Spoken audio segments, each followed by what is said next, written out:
ఒక ఊరిలో కాశీనాథుడు అనే టోపీలు అమ్మేవాడు ఉండేవాడు. అతడు చాలా నీతిమంతుడు. టోపీలను కొద్ది లాభానికే అమ్మేవాడు. బజార్లో ఉన్నప్పుడు ఆ రోజు వ్యాపారంలో వచ్చిన డబ్బును అతడు ఓ టోపీలో దాచుకునేవాడు. ఓ రోజు పూరీ జగన్నాథుని రథమహోత్సవం ఉండడంతో అతడు రథము లాగబడే వీధిలో ఒక చిన్న దుకాణం పెట్టుకున్నాడు. మొదటి రోజే చాలా టోపీలు అమ్మాడు. ఎప్పటిలాగే అతను డబ్బును ఒక టోపీలో దాచాడు. చీకటి పడ్డాక తన సంపాదన ఎంతో లెక్క పెడదామని తన డబ్బు దాచుకునే టోపీ కొరకు వెతికాడు. టోపీ దొరకలేదు.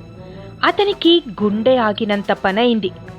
అమ్మో, నేను బాగా నష్టపోయానే, పొరపాటున డబ్బు దాచుకునే టోపీని అమ్మేసినట్లున్నాను అని బాధతో కుమిలిపోతూ రాత్రంతా నిద్రపోలేదు. మరునాడు ఉదయాన్నే తన దుకాణానికి వెళ్లి ఎవరికైనా తన డబ్బు దాచిన టోపీ దొరికిందా అని అడుగసాగాడు. జనం ఎగతాళిగా నవ్వారు. ఎవరికైనా నువ్వు డబ్బు దాచిన టోపీ దొరికితే నీకు ఇస్తారా? నీ మూర్ఖత్వం కాకపోతే ఏంటి అని కొంచెంసేపు అయ్యాక ఒక ముసలాయన దిగులుగా కూర్చున్న కాశీనాథ్ దగ్గరకు వచ్చి, నాయనా, నువ్వు ఇచ్చిన టోపీ చాలా బరువుగా ఉంది.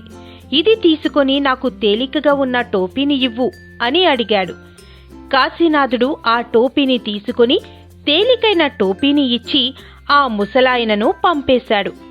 టోపీ ఎందుకు బరువుగా ఉంది అని చూడగా అతనికి అందులో దాచిన డబ్బు కనిపించింది. హమ్మయ్యా అని ఊపిరి పీల్చుకుంటూ, నిజాయితీగా బతికేవారిని దేవుడు ఎప్పుడూ మోసం చేయడు అని తన మనసులో అనుకున్నాడు కాశీనాథుడు.